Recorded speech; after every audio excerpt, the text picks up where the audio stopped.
quand l'histoire d'un objet de notre vestiaire nous dévoile. Bienvenue sur le podcast Qu'est-ce que la mode et la série Culture de mode avec Audrey Millet, historienne de la mode, et moi-même, Elsie Pommier, designer de l'individu. Vous pouvez vous abonner au podcast sur votre plateforme d'écoute favorite. Vous pouvez aussi noter, laisser un avis, je serai ravie de vous lire.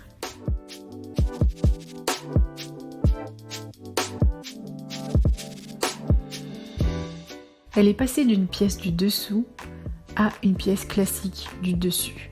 De sous-vêtements pour tous à un classique du costume 3 pièces masculin. Elle a traversé des siècles. Aujourd'hui, on parle de chemise. Habillé, habilleur, bonne écoute.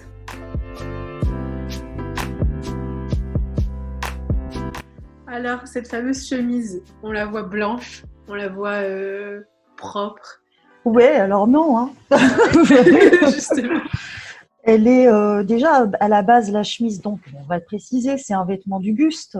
Et nous, on l'aperçoit comme avec un devant boutonné, un col.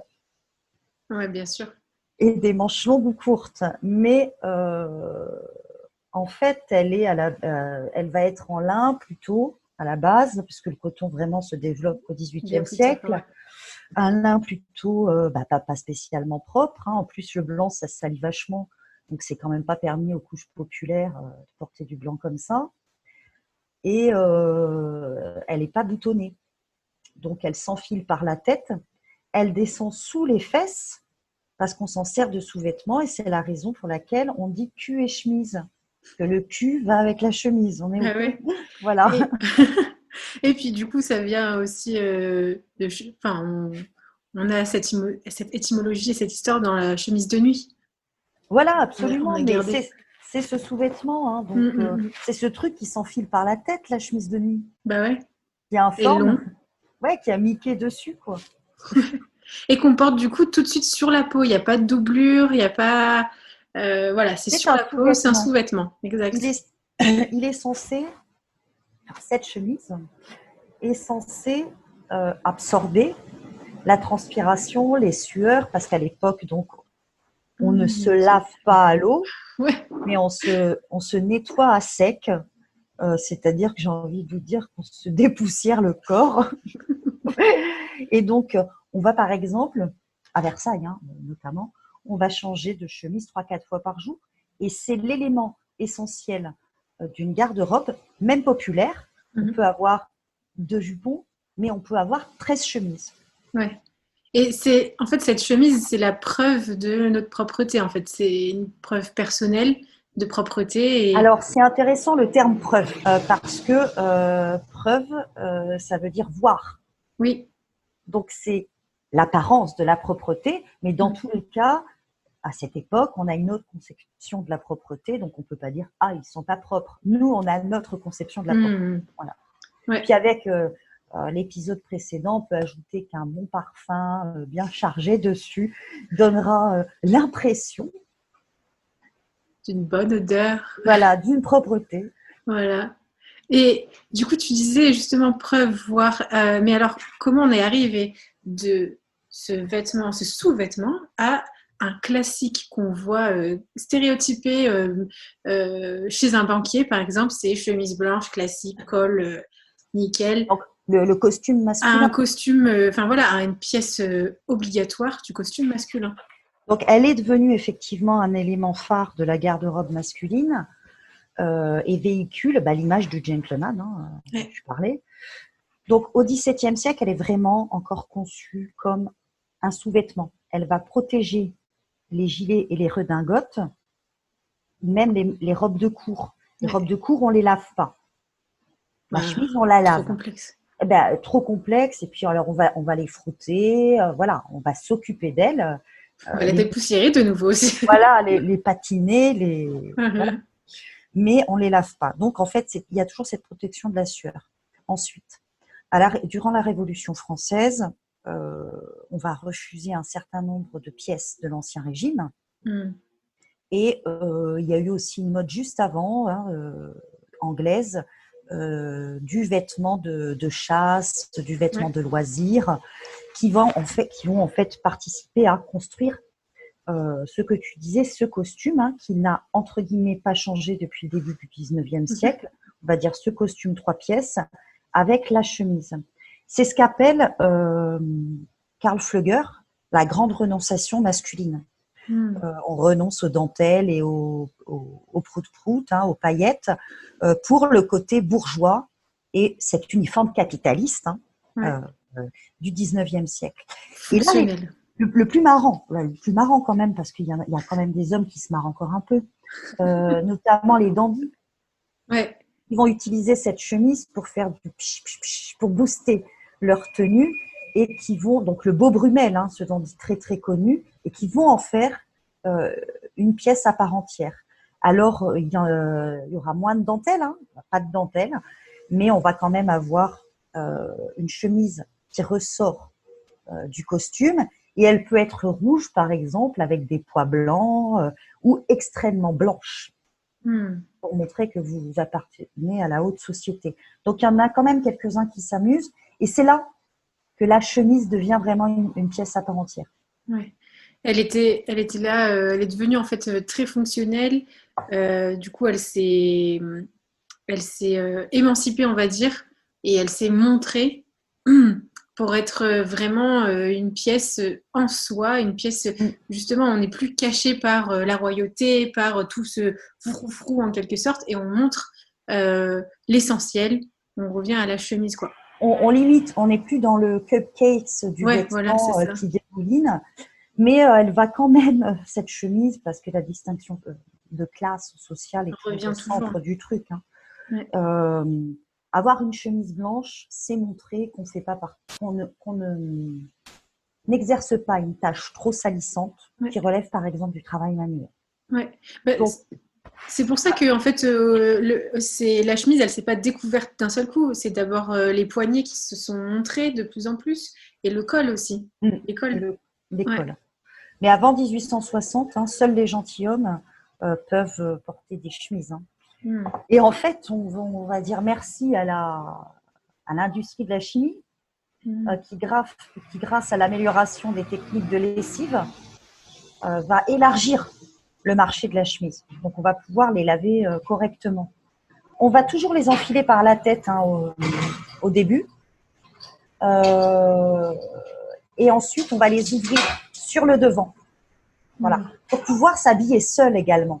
Ouais, parce que j'allais dire, là, il y a une différence, bon, plus trop maintenant avec, parce qu'on on zappe de plus en plus tous les codes, mais le boutonnage de devant chez l'homme et chez la femme, normalement, est différent. Oui. Côté gauche, pour celle qui la porte en tant que femme, et côté droit pour l'homme, c'est ça, hein. En fait, ça va dépendre des chemises. Il y a aussi des chemises qui se boutonnent à l'arrière, selon l'effet qu'on veut donner. Mais bon, c'est surtout que le bouton, déjà, il fallait pouvoir le faire en série. Fabriquer, Voilà. Donc, on a commencé à le faire bien à la fin du XVIIIe siècle quand même, mais ça a quand même un coût. C'est une pièce supplémentaire sur un vêtement.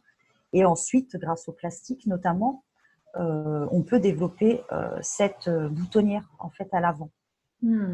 Et quand même, hein, le blanc reste, malgré la lessive, l'apanage des plus riches, hein, de la société plus aisée. On a une boîte, donc Brown Davis et compagnie, qui commercialise en fait des chemises à rayures, donc qui ont très très très bien marché. Mais il y a toujours ce soupçon de saleté. Voilà, c'est pas blanc, donc c'est plus sale. Et en fait, des rayures. Donc déjà, c'était l'infamie durant le Moyen-Âge, hein, donc on n'est pas complètement à fond, hein, on ne s'enlève pas ses préjugés de la tête, mais également la couleur. Voilà. En fait, c'est la couleur qui ne convient pas. Et puis, la chimie reste encore très fragile dans ces connaissances-là à cette époque. Donc, il faut fabriquer le colorant et aussi qui tienne, et malgré cette nouveauté qui est la lessive. Hein. Au XXIe siècle, alors au tout début, ce qui va changer, c'est vraiment, ça caractérise les belles chemises encore aujourd'hui, hein. c'est une belle patte de boutonnage, Mm. un peu plus épaisse que la chemise, qui donne de la tenue et qui dresse les corps. Toujours cette notion de dressage. Il n'y a plus de corset là, mais Oui. ouais, Mais notamment on pour crée les une hommes. belle ligne droite. Ouais. Voilà. Et il y a un port de tête, du coup, parce que le col aussi est maintenu. Il y a des fois même jusqu'à avoir une triplure ou des baleines pour avoir un port de tête bien droit, Mais bien statué, quoi. plusieurs chercheurs expliquent que le corset, c'est oppressant pour les femmes, ok, mais qu'en fait, la chemise est loin d'être naturelle. Et on en parlait la dernière fois on parlait de la robe. On disait Ouais. là, c'était un vêtement naturel qui permet le mouvement. La chemise n'est pas l'élément naturel d'un corps masculin. Ouais, non. Elle vient tout enfermer. Elle vient enfermer le col, là, le cou, quoi, et les poignets aussi qui sont. Mm. Parce que les poignets sont. Il y en a une variété infinie, mais assez large. Et puis du coup, ça vient couper toute la souplesse En du fait, poignet. la chemise, c'est plusieurs attaches. C'est Mm, le cou, le buste et les poignets. mm, mm. Ça fait quand même beaucoup pour un seul vêtement, l'air de rien. Ouais. Mais du coup, les fabricants vont suivre. De toute façon, on est en pleine essor des modes et intensification des échanges au 19e, au début du 20e siècle. Ils vont vraiment chercher à développer dans une concurrence croissante, par exemple des boutons en nacre et en plaques, certains en laiton, des pointes de colle, ça c'est géant, amovibles. Ouais. Le col amovible, si vous avez une chemise de base, ça vous permet de porter 15 chemises différentes avec la même chemise par mois. Ouais. Et c'est ça qui fait la différence dans la chemise. C'est le col qui fait tout, quoi. Ouais. Et la disparition du gilet. Mm. Cette disparition du gilet, en fait, elle a ajouté à la chemise, à ce qui gâche la ligne de la chemise, clairement, c'est la poche. Ouais. La poche qui va tuer cette symétrie ou qui va rajouter un double tissu et donc en fait une poitrine supplémentaire, un élément supplémentaire anatomique qui n'avait pas lieu d'être quand il y avait le gilet. Ouais. Et parce qu'on a osé aussi, dans le vestiaire masculin, s'habiller sans veste aussi. C'est ça. Elle était même plus recouverte. Donc, on avait besoin de certains repères, de garder des repères sécurité. Mais ce col, en fait, il a été maltraité. On en parle finalement assez peu souvent parce le col traditionnel disparaît en même temps du nœud papillon. Voilà. Ah ouais. Donc, quand le nœud papillon disparaît, donc le col traditionnel va disparaître et on va ajouter un col très basique Mhm. pour une cravate. Ouais. Le col cassé, tu parlais du col Voilà. cassé avec le nœud papillon. Mais là, c'est en train de revenir grâce à cette volonté justement de qualité, d'exigence, de rigueur. Et je sais qu'il y a plusieurs marques qui sont spécialisées dans la chemise et qui développent justement et qui sont très pédagogues aussi sur montrer tout le panel de chemises, de cols, de poignets, de type aussi de boutonnage, même rien que sur Ouais. les boutons de manchette. Les reprises de couleurs à l'intérieur Ouais, du col, dans la patte de boutonnage. c'est Et ça. c'est très masculin. Hmm. C'est-à-dire que les femmes, si on cherche une chemise, c'est plus compliqué. Oui, C'est beaucoup plus compliqué. Euh, expérience. c'est du vécu. C'est du vécu.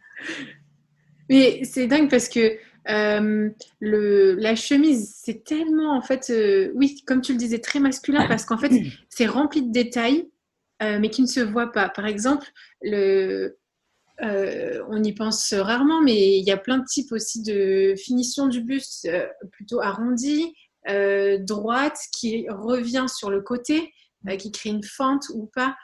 Et qui en fait accompagne en fait certaines coupes de pantalon. Ouais, ouais. Exactement. Port de la ceinture. En fait, la chemise ne se porte plus seule. Elle s'accessoirise obligatoirement d'un pantalon et d'une ceinture. Mhm. Ouais. Mais les femmes, on parle souvent, voilà, bon, de toutes les questions de genre. Ouais. Je vais même dire les pauvres femmes, franchement. Donc, qui récupèrent le pantalon masculin, enfin, qui récupèrent toujours des pièces du dressing homme. Ouais. Mais le contraire, moi, qu'on puisse dire, c'est que c'est pas le cas. Ouais. Euh, on peut dire que quand même, la chemise, à la base, est associée aux deux sexes, puisque la femme porte aussi cette chemise sous-vêtement. Le chemisier, voilà, pour les femmes, trouve ses antécédents chez les hommes et chez les femmes. Il va s'inspirer de la chemise ample, de la blouse de l'ouvrier, pour servir de sous-vêtements masculins et féminins au 19e aussi. Et une nouvelle fois, le chemisier absorbe les odeurs du corps et protège des autres vêtements. Mais on a une chemise qui, au 19e siècle, va inspirer la mode féminine. C'est la chemise de Garibaldi, donc du nom de l'homme politique italien, qui en fait se présente comme une chemise ample à manches longues vers 1860 et devient à la mode. Et en 62, dans un magazine, le Godey's Magazine and Ladies Book, on annonce une révolution vestimentaire. Donc, le chemisier serait une révolution vestimentaire, donc inspiré de ce nationaliste, du célèbre haut rouge, car la chemise était rouge, du nationaliste italien qui combat la liberté. Et en mai, ça c'était en janvier 62, dans ce magazine, en mai, le Peterson Magazine explique encore que c'est the place to be, la mode qu'il faut absolument adopter. Donc là, on a des chemisiers en laine rouge, noire, en coton blanc ou rayé, chaude. Ouais, et plus souple aussi. Voilà, et pas du tout comme nos chemises à nous. Confortable, coûteuse et pratique. Ouais, c'est ça qui fait vraiment la différence, parce que souvent on dit chemisier, c'est le féminin c'est la coupe féminine de la chemise, mais en fait, non, chemisier, c'est vraiment inspiré, de la chemise, mais beaucoup plus souple, beaucoup plus léger. À la base, c'était pas du tout ça. Ça devait être pratique, peu coûteux, donc laine, lin, coton, ce genre de truc. Et donc vers 1890, on commence à avoir le chemisier devient une option pour les budgets moyens. Voilà, des secondes industrialisations, développement de l'industrie chimique, etc. C'est un classique, mais voilà, les budgets moyens peuvent investir dans ces chemises. Et c'est à ce moment-là, lorsque les cols et les poignets se détachent, on en parlait tout à l'heure, du caractère amovible, qu'on va les amidonner pour donner plus de tenue. De rigueur. On se souvient très bien du col amidonné de Cantona dans son maillot de foot. Donc c'est le même principe. Donc c'est pour donner, pour redresser le corps. Du maintien, la posture. Absolument. Techniquement, pour les femmes, on va rajouter des broderies et de la dentelle, puisque ce sont les seules au 19e siècle ou au 20e siècle à pouvoir se permettre ce genre de choses. Donc, on amidonne, on rajoute de la dentelle. Et grâce à la fabrication en série qui se développe, qui connaît une croissance avec la mécanisation, on adapte des chemises donc fabriquées en série. Certaines sont évidemment fabriquées encore sur mesure, adaptées au quotidien, aux activités sportives également, aux réceptions, aux sorties de théâtre. En fait, le chemisier, il va gagner les cœurs. Parce qu'il va de nouveau s'ajuster, s'adapter au rythme et aux événements du quotidien. Voilà, et puis on en fait, alors c'est aussi l'essor du marketing. On en fait une pub un max. Là, tout à l'heure, je parlais quand même 2 magazines à 3 mois près en 1862. Et Montgomery Ward, qui est une marque américaine, en 1895, dans son catalogue printemps-été, vend le chemisier comme frais, confortable et à la mode. Là, il réunit toutes les qualités du monde. Évidemment, les machines à coudre plus puissantes permettent d'ajuster de manière plus précise la chemise. Et donc, en fait, de monter des chemises beaucoup plus précises, moins larges, plus ajustées, avec des pinces poitrines. Donc ça, c'est grâce à la machine à coudre, Ouais. enfin, au développement de la machine à coudre. Oui, parce qu'on connaît surtout la coupe droite. Après, il y a cintré sur les côtés. Mm. Et puis ensuite, il y a pince-poitrine, donc plus ajusté, et même Voilà. dans le dos aussi. Ouais. Alors, pour réaliser ces chemises qui plaisent tellement aux femmes, là, c'est le moment un peu triste, parce que bon, l'industrie de la mode, c'est pas non plus C'est l'industrie pas toujours la joie. la plus éthique, et ça ne date pas du 21e siècle, excusez-moi. Donc, pour réaliser tout ceci, il nous faut quand même une main-d'œuvre Ouais. docile, plutôt bon marché, évidemment, capable de travailler 70 heures par semaine. Hmm. Donc là, on est au 19e, c'est magique. Culture du Et, coton aussi, hein. alors, voilà, l'esclavage avant, bon, Mhm. la main-d'œuvre de l'industrie de la mode, c'est que du bonheur. Ouais. Alors, et là, on a un grand scandale. On a un très, très grand scandale. C'est un atelier de chemise à Manhattan, qui est extrêmement connu. C'est le Triangle Shirtwaist Company. Donc, si on peut vous dire que c'est le H&M de la chemise de l'époque. Donc, ce grand atelier, dans le quartier de Manhattan, à New York, est installé aux 3 étages supérieurs d'un immeuble de 10 étages. Et les patrons garantissent une production maximale, tout simplement en verrouillant les portes de sortie pour que les employés ne puissent pas sortir avant d'avoir fait leur temps d'heure et leur temps de pièce.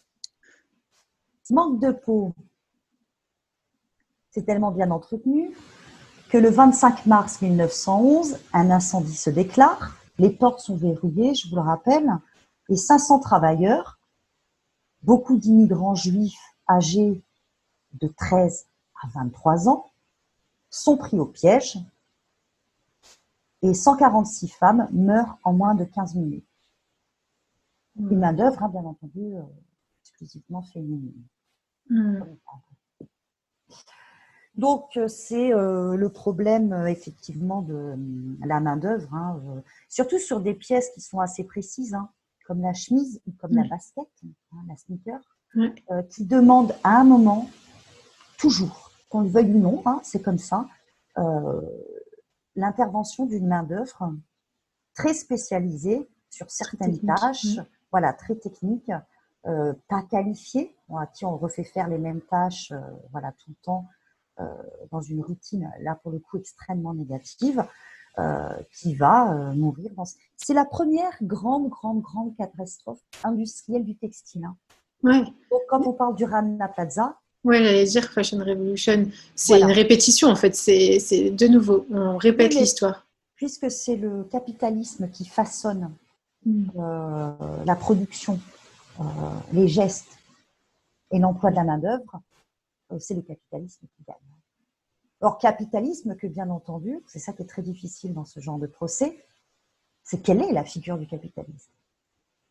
Ouais. Un modèle politique, techniquement, n'a pas de visage. Je ne peux pas dire c'est Bob le patron, et le problème, il est là. C'est que quand on accuse un modèle, et non pas seulement la responsabilité des directeurs du système productif, en fait, il n'y a plus de responsable. Donc ça, c'était le moment un peu grave, quand même. Ouais, mais c'est assez, je trouve, symbolique aussi que ça se retrouve sur une production de chemise, puisque la chemise, le col blanc, enfin, tu vois, c'est symbolique, mais je trouve ça assez puissant. Donc c'est le moment où il façonne le produit type du gentleman et du capitalisme, que ça se passe mal. Ensuite, des contemporains, un petit peu avant, à la fin du 19e siècle, s'inquiètent, notamment à Londres, en Angleterre, s'inquiètent des conditions d'exercice de cette main-d'œuvre et des conditions sanitaires. Pour quelles raisons ? Parce qu'ils ont peur que les maladies restent dans les vêtements de ces gens sales qui les font. Et le parfum ne suffisait pas, on le savait. Donc c'est un peu dramatique, mais bon, on peut quand même conclure que le chemisier est quand même, comme la chemise, une pièce essentielle des garde-robes. parce qu'en fait, elle autorise énormément de variations. Oui, Voilà. bah, Par dans... motif, c'est si on ça. faisait un petit peu plus attention par les cols, donc un col un peu plus rond, un col un peu type Claudine, Ouais, un col un petit peu plus pointu pour être plus sévère. ouais, Ce serait pareil également. Il y a tout un jeu qui est faisable, et là c'est un appel aux stylistes, hein, ouais, c'est ça. sur les poignets. Tellement. Comment on peut ouvrir un petit peu plus ce poignet tout en Mm. gardant les boutons, parce qu'une belle chemise a des beaux boutons. Euh, et les boutons s'ouvrent, hein, c'est comme les vestes. Donc, techniquement, c'est un symbole de démocratisation du vêtement, la chemise. Mm. Mais vous avez vu Le également, parcours. ouais, et le parallèle de la démocratisation, c'est évidemment la mise en ordre de bataille d'une main-d'œuvre extrêmement maltraitée. Euh, voilà, ça s'appelle quand même de l'esclavage moderne, hein, ça, il n'y a Mm. pas de souci. Et C'est aussi un symbole de démocratisation parce que la chemise brouille les codes. ouais, de tous, oui, justement, j'allais Voilà. dire, aujourd'hui, elle est ni féminine, ni féminin, ni vestiaire féminin, ni vestiaire masculin, ni seulement pour la classe politique, ni seulement pour l'ouvrier. Ouais. Euh, elle est pour toutes, en fait, pour tous. En fait, elle va brouiller les distinctions économiques et sociales, Mm. mais comme tout produit qui à un moment se retrouve brouillé. Oui, parce qu'en fait, on n'en connaît plus les codes aussi. Voilà, mais il Euh, reste quand même quelques codes, hein. oui, mais parce Le que blanc, ça me fait penser au col officier, par exemple, le col Mao, pardon. absolument. Il s'appelle Mao parce que Oui. Mao, enfin, Oui. mais par démarche subversive ou je ne sais quoi, Andy Warhol va le porter alors qu'il n'est pas du tout pro système politique et économique de ce fameux. Ah, c'était cette... censé être même avant Mao, ce Oui, type voilà, de col, c'était révolutionnaire. euh, c'était techniquement, donc ça a été repris pour les travailleurs. Mais en fait, à la base, c'est une veste, c'est pas une chemise, mais Oui, à l'avant boutonnée au cou. Et donc, effectivement, elle tire son nom de Mao Tse-tung, donc qui a été chef de la République populaire de 49 à 76. Hein. Et le col haut est plié pour épouser parfaitement le cou. Hein. En fait, c'est ça. ouais. Mais dès le début du XXe siècle, des versions annoncent ce fameux col appelé a posteriori Mao pour s'opposer. Donc, ce sont les étudiants chinois euh, qui étudient au Japon, qui veulent en fait s'opposer au col cravate Mm. européen et qui vont en fait s'inspirer de la tenue militaire prussienne. Ok. Donc c'est un peu chelou quand même. Comme histoire. Mais c'était toujours symbole de, en tout cas, de révolution, de contestation. Ah, il Donc y a une c'était dans, ouais, bien sûr, il y a une vraie ouais, contestation. dans ce port du col. Et c'est intéressant justement, je trouve que on perd justement cette histoire et ces codes de la chemise et de ces cols, de ces boutonnages, de ces manches, de ces poignets, pardon. Et, euh, et en fait, ce serait super intéressant, comme tu disais tout à l'heure, appel aux stylistes, de Ouais. redécouvrir ces codes pour continuer de jouer avec, parce qu'aujourd'hui, elle est, elle est blindée de motifs, elle est surfaite, elle est dans toutes les matières, hein, en jean, en soie, en Moi, je, chambray, Oxford, moi, je Lila, trouve mais que l'idée géniale, c'est le caractère amovible, hein, ouais, des cols et des poignets. On achète une chemise de base, noire, un bleue, on s'en buste, ouais. fout, hein, même en motif. Hein. Ouais, ouais, ouais. Et puis on rajoute, ça c'est juste formidable. Quoi. Juste Tellement. formidable. Il y a 3 codes quand même de base. Hein. C'est-à-dire que le blanc, ça confère une autorité. Ouais. Le col non boutonné, bah, ça montre que vous êtes un peu flexible.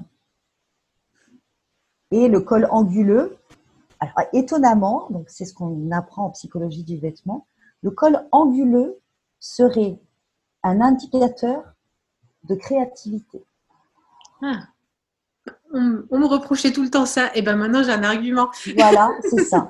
Que je portais toujours des cols Et trop c'est vrai que classiques. comme ça, ouais, mais apparemment, voilà, Ah, l'angle, je savais pas du tout. Je sais pas, c'est peut-être parce qu'il Ouais. y a, je sais pas, il y a peut-être un vieux reste de Kandinsky là-dedans, Ouais, peut-être. quelque chose comme ça. Ou Mais de ça, du coup, Mondrian. ça c'est super intéressant ces codes. Et je voulais juste terminer une petite question parce qu'aujourd'hui, bon, on a fait cet appel au styliste à redécouvrir un peu cette chemise.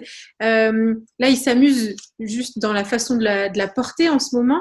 Tu as vu que, enfin, c'était une grande bataille entre porter à l'intérieur ou à l'extérieur. Ouais, Maintenant, il y a la moitié et je trouvais ça super intéressant parce que avant c'était toujours porté à l'intérieur. On disait que c'était avec ceinture, pantalon parce que à l'extérieur, c'était carrément signe de négligence, d'irrespect. ouais. Et du coup, bah justement, révolutionnaire, on a petit à petit sorti la chemise du pantalon. Et aujourd'hui, on est dans ce flou social. Et je trouve super intéressant de se retrouver sur cette asymétrie du Ouais. porté de la chemise. Ou Un la pan rentrée dedans devant, et un pan à l'extérieur. ou la sortir derrière. Mais dans tous les cas, ça correspond à certains milieux. Enfin, je veux dire, on verrait pas un étudiant qui sort de Dauphine se présenter à un Hmm. entretien comme ça. J'y pense parce que j'ai des étudiants là-bas. Mais enfin, c'est vraiment une question d'adaptation au contexte social. Enfin, c'est délirant. Hmm. Faut vraiment que ce soit quand même dans un contexte assez créatif, quoi. Ouais. Et du coup, pour toi, t'es plus porté à l'intérieur ou à l'extérieur de la chemise? À l'intérieur. Ouais. Non, non, à l'intérieur et non, mais franchement, si je la portais à l'extérieur, enfin, je peux porter un t-shirt, quoi. Enfin, Ouais. je m'en fous, quoi. Et Enfin, d'ailleurs, c'est ça, hein, on peut terminer avec ça. Et on appelle aujourd'hui t-shirt, mais avant, on l'appelait chemise américaine, cette pièce. absolument. Alors, du coup, on pourra peut-être en parler un jour, peut-être la Ouais, décadence de la chemise, je ne sais pas, ou encore une démocratisation qui donne un goût de rêve américain. c'est ça, toujours.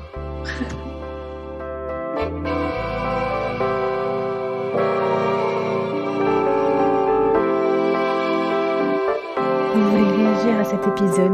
N'hésitez pas à m'écrire sur contact@qu'est-ce-que-la-mode.com.